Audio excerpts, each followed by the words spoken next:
क्या आप जानते हैं कि टाइटैनिक के डूबने की घटना से 14 साल पहले ही इसकी भविष्यवाणी कर दी गई थी। और यह भविष्यवाणी किसी ज्योतिषी ने नहीं बल्कि एक लेखक ने की थी।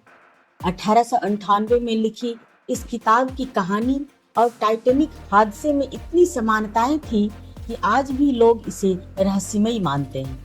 तो चलिए जानते हैं इस अद्भुत संयोग की पूरी कहानी। 1898 में मॉर्गन रॉबर्टसन नाम के एक लेखक ने एक काल्पनिक उपन्यास लिखा, फ्यूटिलिटी और द वृत ऑफ द टाइटन। यह कहानी एक ऐसे भविष्य के जहाज के बारे में थी जो दुनिया का सबसे बड़ा और सबसे शानदार जहाज था। लेकिन अपनी पहली ही यात्रा में यह जहाज एक हिमखंड से टकराकर टूट जाता है। जहाज में पर्याप्त लाइफ बोट नहीं होते, जिससे सैकड़ों यात्रियों की मौत हो जाती है। क्या यह आपको किसी असली घटना की याद दिला रहा है? अब जरा तुलना कीजिए 1898 की किताब के टाइटन जहाज और 1912 में डूबे असली टाइटैनिक की। जहाज का नाम किताब में टाइटन और असल में जहाज का नाम टाइटैनिक। किताब में जहाज की लंबाई 800 फीट और टाइटैनिक की लंबाई 882 फीट।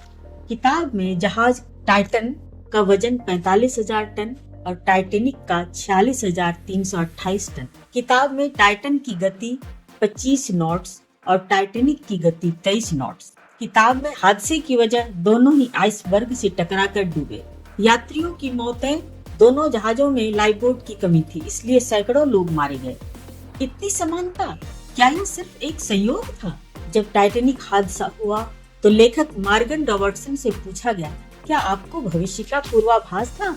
उनका जवाब था, नहीं, मैंने सिर्फ अपने समुद्री अनुभव के आधार पर यह कहानी लिखी थी। लेकिन सोचिए, जहाज का नाम टाइटन और टाइटैनिक इतना मिलता जुलता क्यों था?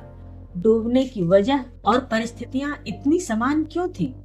14 साल पहले लिखी किताब में सब कुछ पहले से कैसे बताया गया? यह सवाल आज भी एक रहस्य बना हुआ है।